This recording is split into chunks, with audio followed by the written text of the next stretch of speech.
J'ai tranché la gorge de mon beau-frère d'un geste net. Comme on égorge un agneau à Pâques. Et j'ai souri en voyant son sang goûter sur le parquet ciré de notre appartement haussmannien à Paris. Ce n'était pas pour l'argent. Ni pour la jalousie, non. C'était pour elle. Ma belle-fille. Élise. Cette petite sorcière de 18 ans qui m'avait supplié de sauver sa mère de cet homme violent. Et maintenant, 3 ans plus tard, elle m'envoie ce texto glacial. Noël chez ma mère. Tu n'es pas la bienvenue. J'ai réservé un aller simple pour Lyon. Avec un sac rempli de secrets qui pourraient la faire brûler vive. Le froid de décembre s'infiltrait déjà dans mes os quand j'ai lu ces mots sur l'écran fissuré de mon téléphone. Assis sur un banc du boulevard Saint-Germain. Les lumières de Noël clignotaient comme des mensonges. Illuminant les vitrines des galeries Lafayette où les Parisiens s'empiffraient de bûches et de vin chaud. Oubliant que sous la neige, la ville croulait sous ses propres pourritures. Élise, avec son air de sainte Nitouche aux yeux verts hérités de sa mère, m'avait poignardé plus profondément que n'importe quel couteau. J'avais porté le chapeau pour elle, 18 mois de prison provisoire. Un procès bâclé où mon avocat, un raté de province, avait plaidé la légitime défense sans conviction. Il battait sa femme. Avais-je juré devant le tribunal, les menottes serrées autour des poignets, pendant qu'Élise, du haut de ses 16 ans, hochait la tête en silence depuis le banc des témoins. Elle n'avait rien dit de plus. Pas un mot sur les nuits où elle m'avait réveillé en pleurs, me suppliant d'intervenir. Pas un mot sur le jour où elle avait vu son père lever la main sur sa mère pour la dernière fois. Libéré sous caution grâce à l'argent de la famille, ironie du sort. L'héritage de ce porc que j'avais égorgé. J'avais reconstruit ma vie comme un puzzle déformé. Isabelle, ma femme, m'avait pardonné.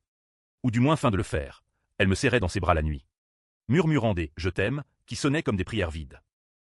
Mais Élise, elle avait grandi. Transformée en une jeune femme aux lèvres peintes en rouge sang. Étudiant la littérature à la Sorbonne. Flirtant avec des fils à papa dans les cafés de Saint-Germain-des-Prés. Et moi, le beau-père, le sauveur maudit, relégué au rôle de fantôme. Papa est mort par accident. Racontait-elle à ses amis, omettant mon nom de l'équation. J'avais avalé ça. Pour Isabelle. Pour la paix fragile de notre foyer. Mais c'est texto. C'était la goutte qui faisait déborder le vase empoisonné. Je me levai du banc. Le vent glacé fouettant mon écharpe usée. Lyon n'était qu'à 2 heures en TGV. Mais dans ma tête, c'était un voyage aux enfers. J'ouvris l'application de la SNCF sur mon téléphone. Mes doigts tremblants tapant, aller simple. Paris Lyon. Départ immédiat. Le billet s'afficha, 89 €. Un prix dérisoire pour une vengeance qui mijotait depuis des années. Dans mon sac à dos, j'avais glissé le dossier, ces lettres jaunies, ces photos floues que j'avais déterrées dans les archives familiales après ma sortie de Fresnes. Des preuves que le père aimant n'était pas seulement violent, il avait des dettes, des liaisons, et un secret bien plus sombre, Élise n'était pas sa fille. Biologiquement, du moins. J'avais tout découvert par hasard, fouillant son bureau après le meurtre, cherchant un alibi désespéré. Un test ADN caché dans un tiroir, daté de l'année de sa naissance.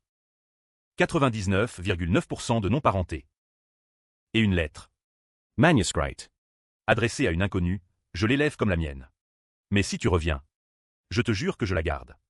Mon cœur battait la chamade, tandis que le train filait sous la pluie battante de la Bourgogne. Dehors. Les vignes nues se succédaient comme des squelettes. Et je repensais à ces dîners de Noël passés, où Élise riait à mes blagues nulles, où Isabelle posait sa tête sur mon épaule. J'avais cru que le temps effacerait les cicatrices. Erreur fatale. Ce texto n'était pas un caprice d'adolescente, c'était une déclaration de guerre. Peut-être avait-elle appris pour le test ADN. Volé le dossier lors d'une de mes absences. Ou pire, elle me haïssait pour avoir volé son père. Même si c'était un monstre. Les Français aiment leur tragédie familiale. N'est-ce pas? Comme dans ces pièces de Racine où l'inceste et la haine se tissent en un nœud gordien. Eh bien, la mienne était sur le point de se dénouer dans un bain de sang métaphorique, ou pas. À la gare de Pardieu, la foule des voyageurs de Noël m'engloutit comme une marée humaine. Je hélai un taxi. Direction le quartier de la Croix-Rousse. Là où Isabelle avait grandi. Dans une maison de ville aux volets verts écaillés. Le chauffeur. Un vieux Lyonnais auvergnat. Jacassait sur la météo et les bouchons. Mais je n'écoutais pas. Mon esprit bouillonnait de plans. Arrivé inopiné. Sonner à la porte avec un sourire forcé. Et lâcher la bombe. Joyeux Noël. Élise. Ton vrai père t'attend quelque part en enfer. Mais non. Trop vulgaire. La vengeance française se savoure froide. Comme un Saint-Émilion millésimé. J'allais les diviser. Semer le doute. faire craquer les fondations de leur petite bulle familiale recomposée. La maison apparut au détour d'une ruelle pavée, illuminée de guirlandes blanches qui dansaient dans le vent. Des rires filtraient par les fenêtres embuées, la mère d'Isabelle, la grand-mère acariâtre, et sans doute des cousins de province venus pour la dinde farcie. Je payai le taxi d'une main, serrai les sangles de mon sac de l'autre. La porte s'ouvrit avant même que je frappe, Élise. En robe rouge moulante, les cheveux cascadant sur ses épaules, un verre de kir royal à la main. Ses yeux verts s'écarquillèrent, puis se plissèrent en une grimace de dégoût pur. « Qu'est-ce que tu fous ici » siffla-t-elle, bloquant l'entrée de son corps frêle mais déterminé. « Joyeux Noël !» Makerie. Erpondisie. La voix mielleuse. « Ta mère m'a invité. Où l'as-tu oublié dans ton petit texto rageur ?» Elle pâlit, jetant un regard par-dessus son épaule. « Maman n'est pas au courant. Et tu n'es pas invité. Dégage. Ou j'appelle les flics. » Ye Aries. Un rire bas et rauque qui fit tressaillir les passants. Les flics, ceux qui m'ont relâché parce que ton témoignage était trop fragile pour me clouer au pilori? Allons. Élise. Laisse-moi entrer. J'ai un cadeau pour toi. Elle hésita, ses ongles vernis s'enfonçant dans le chambranle. Derrière elle, la chaleur de la maison m'enveloppait comme une promesse empoisonnée, l'odeur de châtaigne grillée, de vin chaud aux épices, et ce sapin dressé dans le salon. Horné de boules artesanales de la Verrerie de Murano. Isabelle surgit alors, les joues rosies par l'alcool, sa robe noire soulignant les courbes qu'elle avait reprises avec l'âge. Sherry. Oh mon Dieu! Tu es venu. Elise recula. Furieuse. Tandis qu'Isabelle m'embrassait sur les deux joues, ignorant le regard assassin de sa fille. La grand-mère, une vieille bique édentée installée dans son fauteuil Voltaire, marmonna quelque chose sur les invités surprises qui puent la rue. Je m'assis à table, dépliant ma serviette avec une lenteur calculée, observant Élise qui tournait en rond comme un chat enragé. Le dîner s'étira en une comédie des erreurs. Isabelle babillait sur notre appartement parisien, sur les projets de rénovation, évitant tout sujet épineux. Elise. Assise en face de moi, picorait sa soupe de potiron sans appétit, ses yeux lançant des flèches empoisonnées. Alors, le beau-père. Lâcha-t-elle enfin, d'une voix mielleuse qui cachait mal sa haine. Toujours en liberté conditionnelle, pas de rechute homicide pour les fêtes. Le silence tomba comme une guillotine. Isabelle étouffa un hoquet. La grand-mère ricana dans sa moustache, Ye posai matsuiore. croisant les mains sous mon menton. Elise. Ma douce. Si tu parles de ton père, paix à son âme. C'était un accident. Un moment de folie. Mais dis-moi, as-tu déjà fouillé dans ces papiers? Tu sais, ceux qui parlent de toi. Ses lèvres tremblèrent. Imperceptiblement. Elle savait. Ou du moins, elle devinait. Isabelle fronça les sourcils. De quoi parles-tu, Marc? Rien. Makerie. Juste des souvenirs de famille. Ye suris. Vidant mon verre de Côte-du-Rhône d'un trait. La nuit allait être longue. La tension autour de la table était palpable, comme l'air chargé avant un orage d'été en Provence. Élise me fusillait du regard, ses joues empourprées sous le maquillage impeccable, tandis qu'Isabelle tentait de relancer la conversation sur les marchés de Noël de Lyon, ces étals colorés où l'on vend des santons grotesques et des vins épicés qui masquent le goût de la solitude. La grand-mère, indifférente au drame, s'empiffrait de tourtes aux escargots, mâchant bruyamment comme si la vie n'était qu'une série de bouchées grasses et oubliables. Moi, je sirotais mon vin, laissant le liquide rubis couler dans ma gorge, imaginant déjà le chaos que j'allais déchaîner. Après le dessert, une bûche au marron trop sucré, qui collait au palais comme un mensonge persistant. Élise se leva abruptement. Je vais me coucher. Bonne nuit. Tout le monde. Surtout toi. Cracha-t-elle en me pointant du doigt, avant de disparaître dans l'escalier grinçant de la maison bourgeoise. Isabelle Supera. Posant sa main sur la mienne. Elle est encore en colère pour. Tu sais. Laisse-lui du temps. Mark. Noël est censé être un moment de pardon. Pardon? Le mot me fit rire intérieurement. Les Français adorent le pardon. N'est-ce pas? Comme dans ces romans de Proust où les rancunes se dissolvent dans une madeleine trempée au thé. Mais la mienne était trempée dans du sang. Tandis qu'Isabelle aidait sa mère à débarrasser. Je m'éclipsais dans le couloir sombre, grimpant les marches sur la pointe des pieds. La porte de la chambre d'Élise était entr'ouverte. Une lueur tamisée filtrant par l'interstice. Je poussai le battant sans bruit, entrant dans ce sanctuaire adolescent figé dans le temps, poster de Gainsbourg jauni au mur. Un lit d'effets jonché de livres de Sartre et de Camus. Et sur le bureau. Mon dossier, ouvert. Les pages froissées, comme si elle avait compulsé frénétiquement. Elle était là. Dos à moi. Fumant une cigarette à la fenêtre. La fumée s'élevant en volute bleue vers la nuit étoilée. Je t'ai entendu. Murmura-t-elle sans se retourner. Tu crois que tes petits secrets vont me faire peur. Je m'approchai. Fermant la porte derrière moi d'un clic sourd. Ce ne sont pas des secrets. Elise. Ce sont des vérités. Ton père, le vrai. Celui qui t'a mis au monde, n'était pas l'homme que tu pleures encore en cachette. Il y a une lettre. Un test. Tu n'es pas sa fille. Biologiquement. Elle pivota, écrasant sa cigarette dans un cendrier en verre taillé.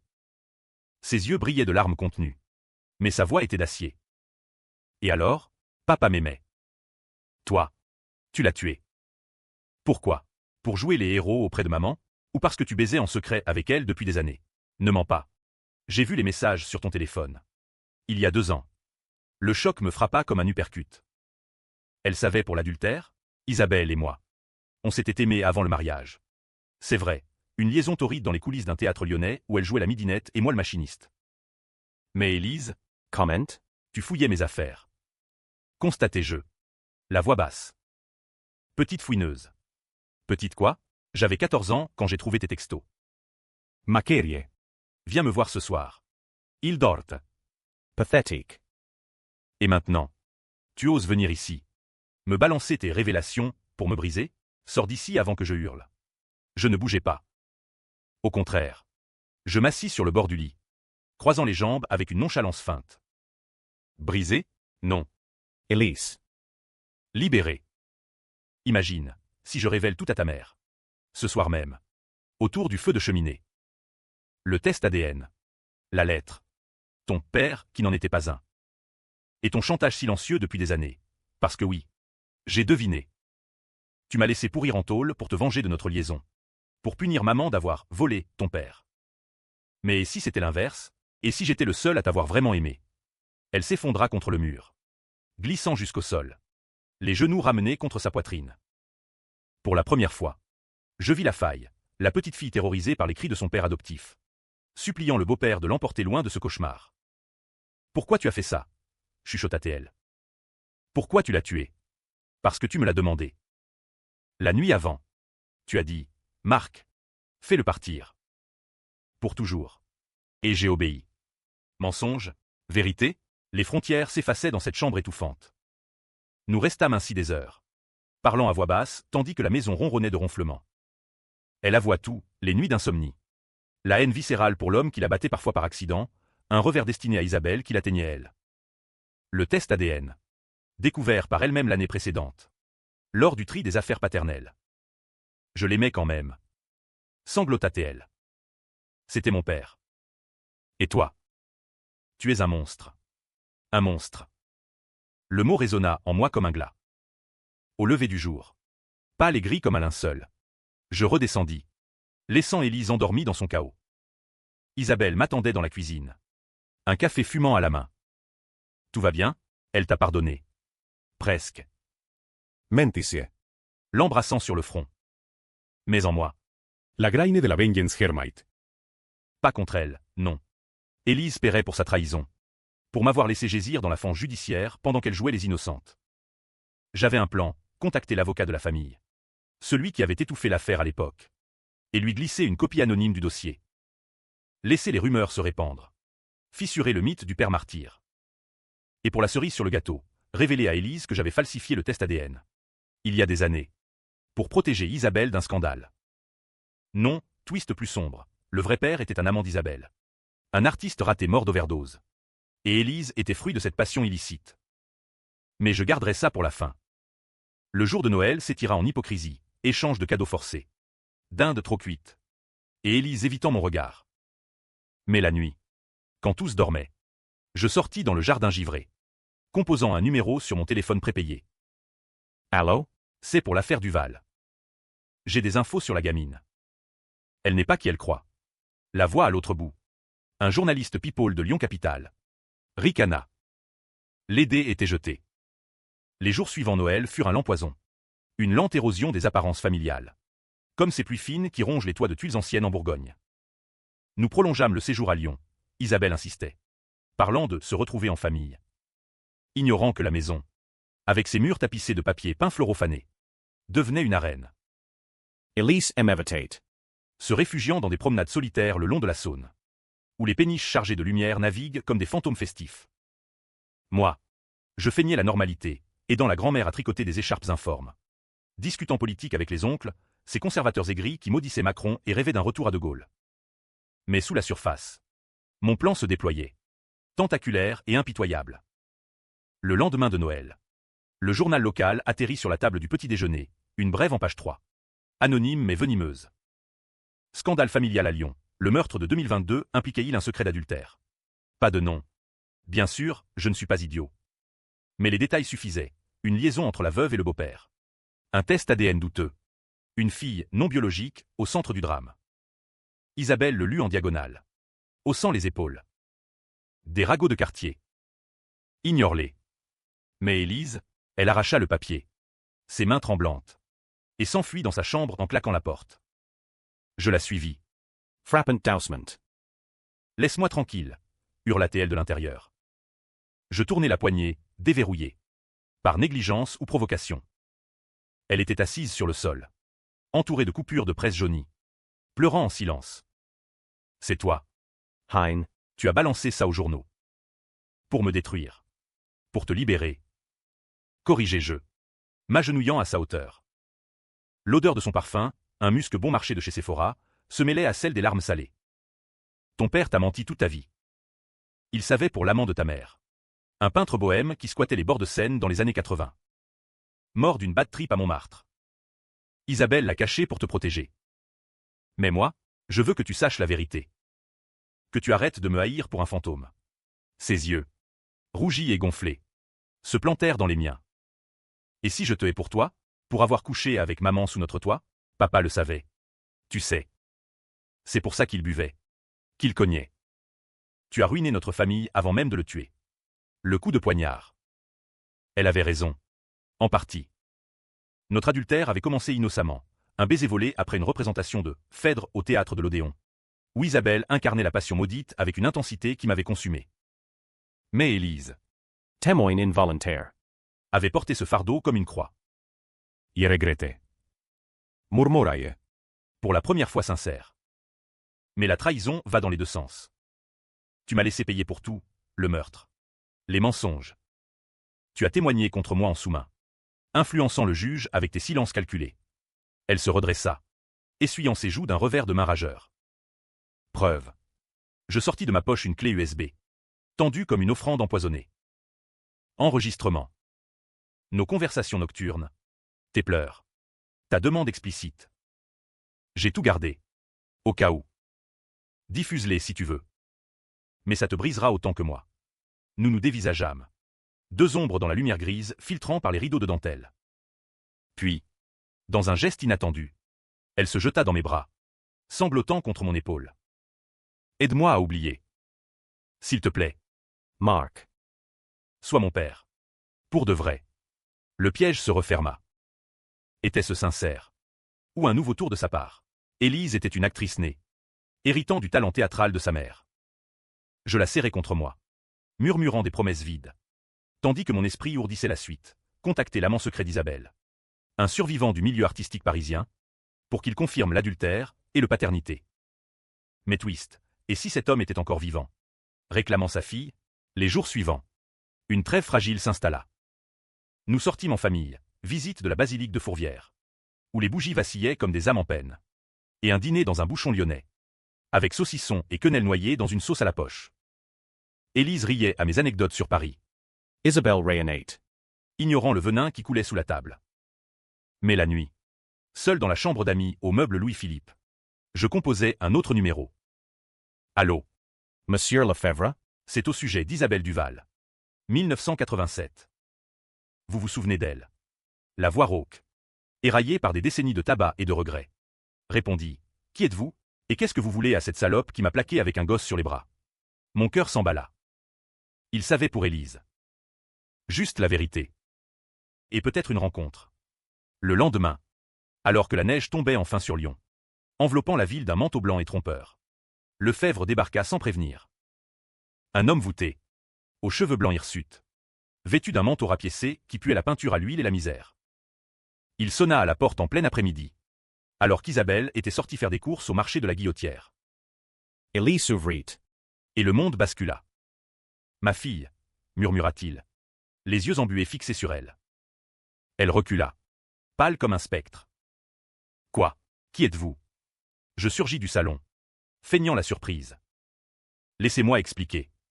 Mais avant que les mots ne sortent, la grand-mère, alertée par le bruit, apparut sur le seuil, son déambulateur claquant sur le parquet. Lefebvre? Nom de Dieu! C'est toi? Après toutes ces années.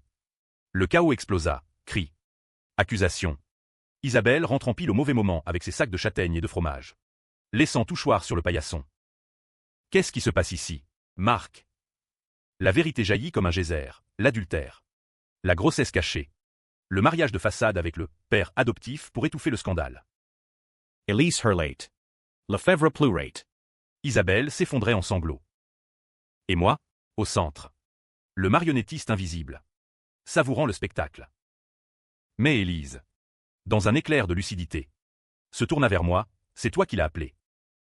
Tu nous détruis tous. Non. Mentisie. Je vous sauve. La dispute s'envenima, culbutant le sapin dans un fracas de boules brisées. Lefebvre fut jeté dehors par les oncles. Isabelle claqua la porte de la chambre conjugale, désormais un cachot. Et Élise. Brisé. Mi supplia, pars. Ou je te jure. Je te dénonce pour de bon. Je partis. Mais pas loin. Entends les bars de la presqu'île, noyant mes remords dans du Beaujolais nouveau. La vengeance était douce, mais amère. Et le twist se profilait, Lefebvre n'était pas le père. J'avais menti sur l'identité, pour tester les limites. Le vrai secret, Élise était bien la fille de son père. Mais j'avais falsifié le test pour la manipuler. Pourquoi? Pour qu'elle me haïsse moins. Ou plus. Les frontières s'effaçaient. La neige avait cessé, laissant Lyon engourdi sous un manteau craquant. Comme si la ville elle-même retenait son souffle après le scandale. La maison familiale. Autrefois un havre de tradition lyonnaise, les bunes sucrées du Mardi Gras anticipé, les veillées au coin du feu, étaient devenues un champ de ruines émotionnelles. Isabelle m'avait sommé de partir. Ses yeux rougis par les pleurs et la fureur, me jetant mes affaires dans un sac comme on jette des ordures au bord de la Saône. Tu as tout gâché. Mark. Pourquoi? Ta fierta malpilei. Elise. Muette depuis la confrontation avec Lefebvre. S'était enfermée dans sa chambre, refusant même de manger la blanquette de veau que la grand-mère avait préparée en geste de paix fragile. Je m'installai dans un hôtel miteux du Vieux-Lyon, un de ces établissements aux murs lézardés où les touristes romantiques ne s'aventurent pas, préférant les palaces du centre. Ma chambre donnait sur une cour intérieure sombre, où un chat errant miaulait la nuit comme un cœur de damné. Là, seul avec une bouteille de cognac bon marché et mon téléphone, je ressassais les événements. La vengeance avait pris une tournure imprévue, au lieu de briser Élise. J'avais fissuré le socle de toute la famille. Isabelle. Cette femme que j'aimais encore malgré les années et les mensonges, me voyait désormais comme un poison. Et Lefebvre, l'homme était un imposteur que j'avais débusqué dans les archives d'un hôpital parisien, un ancien amant d'Isabelle. Oui, mais stérile. Utilisé comme leurre pour tester la réaction d'Élise. Le vrai secret, que je gardais scellé comme une lettre cachetée à la scie royale, était plus tordu. Le père adoptif avait bel et bien engrossé Isabelle lors d'une nuit d'ivresse. Mais il avait aussi abusé d'Élise. Des attouchements qu'elle avait eus par honte. Et que j'avais découvert trop tard. Pourquoi ne l'avais-je pas dénoncé plus tôt? Peur du scandale. Ou lâcheté. Non, j'avais tué pour ça. Pour effacer la tâche. Pour que cette petite fille terrorisée n'ait plus à revivre l'enfer.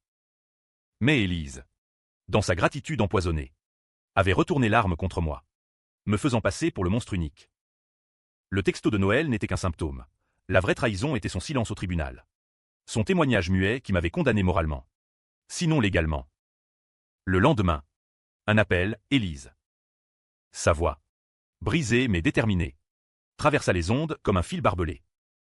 Viens à la maison. Maman veut divorcer. Et moi? J'ai besoin de comprendre. Je me rendis sur place en fin d'après-midi. Le soleil couchant teignant les traboules du Vieux-Lyon de teintes orangées sanglantes. La porte s'ouvrit sur la grand-mère, qui me toisa avec un mépris paysan. Entre. Assassin. Mais touche pas au biscuit. Isabelle était dans le salon, entourée de papiers d'avocat, son alliance arrachée du doigt comme une mue de serpent. Elise. pâle et défaite, était assise en face. Un thé fumant entre les mains. Assieds-toi. Ordonna Isabel. La voix atone. Explique. Tout. Je m'exécutais, déroulant le fil comme un confesseur dans un box de la cathédrale Saint-Jean. L'adultère. D'abord, c'était avant ton mariage. Isabel. Une passion de jeunesse. Mais je t'aimais déjà. Puis le meurtre, ton mari te battait. Élise l'a vu. Elle m'a supplié. Élise hocha la tête. Pour la première fois. Confirmant en larmes, c'est vrai.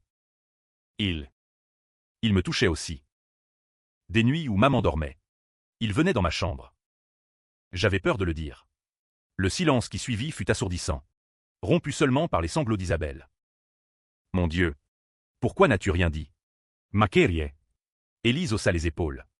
Brise. Hunt. Et peur que tu ne me crois pas. Puis vint mon tour de la trahison. Élise m'a laissé payer seule. Au procès. Elle a minimisé, feignant l'innocence. Et ce texto? Une vengeance pour nos secrets partagés. Isabelle se leva. Titubante. Vous êtes tous des monstres. Sortes. Tous. Mais Élise m'arrêta à la porte. Attends. Le test ADN. C'était un faux. Oui. Avouez-je. Pour te forcer à affronter la vérité sur ton père. Il t'aimait. À sa façon tordue. Mais il était toxique. Elle me gifla. La paume brûlante sur ma joue. Tu m'as manipulé. Comme lui. Puis, dans un murmure, mais merci. Pour avoir tué le monstre. La nuit tomba sur Lyon comme un rideau de velours noir. Et je marchais sans but le long des quais. Le Rhône grondant à mes pieds comme un juge inexorable. La vengeance culminait, la famille éclatait. Les secrets vomis. Mais à quel prix? Isabelle divorcerait. Elise entrerá y tentera pied. Et moi? Libre. Mais vide. Le lendemain. Un nouveau coup, un appel du commissariat. Monsieur Duval, on a reçu une lettre anonyme. Accusation de falsification de preuves dans l'affaire de 2022. Vous êtes convoqué. Elise. Ou Isabelle. La trahison en chaîne. Je souris dans le vide. C'était le chaos que j'avais semé. Et maintenant, il me rattrapait. Mais au lieu de fuir, je réservais un retour à Paris. Non, un aller simple pour Marseille. Où un ami avocat m'attendait. La revanche n'était pas finie. Le soir, je retournais à l'hôtel, rédigeant une confession sur mon ordinateur portable. Tout. Sans phare. Adultère. Meurtre. Manipulations. À envoyer à Élise. Comme un cadeau empoisonné de fin d'année. Mais avant d'appuyer sur envoyer. Un knock à la porte. Elise. Trempé et déployé. Les yeux fous. Ne pars pas. Aide-moi à reconstruire. Le dilemme, pardon ou destruction finale. La pluie martelait les pavés du vieux Lyon comme des coups de fouet divin. Et Élise, dégoulinante sur le seuil de ma chambre d'hôtel, ressemblait à une Ophélie sortie d'un tableau pré-raphaélite, fragile. Brise. Mais porteuse d'une folie contagieuse. Entre. Dis-je, l'attirant à l'intérieur avant que le réceptionniste ne s'étonne de cette visite nocturne. Elle s'effondra sur le lit des faits, ses vêtements collant à sa peau comme une seconde peau de regret, et se mit à parler en un flot ininterrompu, les mots se bousculant comme les eaux du Rhône en crue. Je n'ai pas envoyé la lettre aux flics. C'est maman. Elle a tout découvert, tes enregistrements, le faux test, tes appels à Lefebvre. Elle veut te faire payer. Pour de bon cette fois. Divorcer. Te ruine. Et témoigner contre toi pour entrave à la justice. Ses yeux verts, dilatés par l'adrénaline, cherchaient les miens. Mais moi, je ne sais plus. Tu m'as sauvée. Et détruite. Qui es-tu? Mark. Mon sauveur? Mon bourreau? Ou juste un homme qui a aimé trop fort? Trop mal. Je m'assis à ses côtés. L'odeur de sa chevelure mouillée, un mélange de shampoing à la camomille et de désespoir, envahissant la pièce exiguë. La lampe de chevet jetait des ombres élongatèdes sur les murs écaillés, transformant notre duo en marionnette d'un théâtre de l'absurde beckettien. Je suis ton beau-père. Répondis-je simplement. Celui qui a tranché la gorge d'un monstre pour te protéger. Et qui a menti pour te garder près de moi. La vengeance? C'était pour que tu arrêtes de me haïr. Pour que tu vois que j'ai porté le poids pour nous tous. Elle rit. Un rire hystérique qui se brisa en sanglots. Porteur le poids, tu m'as forcé à le porter avec toi. Ces années à te regarder pourrir en attente de jugement. À mentir à mes amis. À haïr maman pour t'avoir choisi. Et ce texto de Noël, c'était un test. Idiot. Pour voir si tu viendrais quand même. Si tu m'aimes assez pour ignorer la douleur. Le twist me frappa comme un éclair. Son rejet n'était pas une trahison pure. Mais une provocation. Un appel au combat. Les Français et leur jeu psychologique. N'est-ce pas? Comme dans Les liaisons dangereuses, de Laclos. Où l'amour et la haine dansent un tango mortel. Alors pourquoi les lames maintenant? Demandai-je. La voix rauque. Parce que tu as gagné. La famille est en miettes. Mais je suis libre. Libre de choisir, pardonner. Ou te laisser couler. Elle se pencha. Ses lèvres effleurant les miennes, un baiser hésitant. Chargé d'inceste émotionnel. De tabous brisés. Je la repoussai doucement. Le cœur en vrac. Non. Elise. Pas ça. C'est le chaos qui parle. Nous parlâmes jusqu'à l'aube. Dévidant les fils d'Ariane de notre labyrinthe, ses abus enfouis. Mon adultère comme catalyseur. Le meurtre comme catharsis raté. À l'aube. Pâle et laiteuse filtrant par les volets. Elle se leva. Je vais témoigner pour toi. Dire la vérité sur papa, les attouchements. La violence. Ça rouvrira l'affaire. Mais en ta faveur. Légitime défense absolue. Et Isabelle. Elle guérira. Ou pas. Mais moi, je choisis la vie. Avec toi comme ombre bienveillante. Je la laissai partir. Regardant sa silhouette s'estomper dans la brume matinale. La police frappa 2 heures plus tard, convocation formelle. Manats Preets. Mais avec le témoignage d'Élise, acquittement possible. Ou nouveau procès. Plus médiatisé. Plus destructeur. Des mois passèrent. Le divorce fut prononcé dans un tribunal de Lyon aux lambris sombres. Isabelle Stoic. Moi effacé. Elise. Désormais majeur. S'installa à Paris. Étudiant sérieusement. Me rendant visite dans mon appartement haussmannien reconquis. La grand-mère mourut en mars. Léguant à Élise une broche en or, symbole d'un héritage empoisonné. Le twist final, lors d'une soirée d'été sur les quais de Seine. Élise m'avoua, le texto, c'était maman qui l'avait écrit. Sur mon téléphone. Pour nous tester tous les deux. Elle voulait voir si notre amour survivrait à la haine. Tranhard, Isabelle. La grande manipulatrice. L'avait orchestré pour purger les poisons familiaux. J'aurais dû la haïr. Mais au lieu de ça, je l'appelais.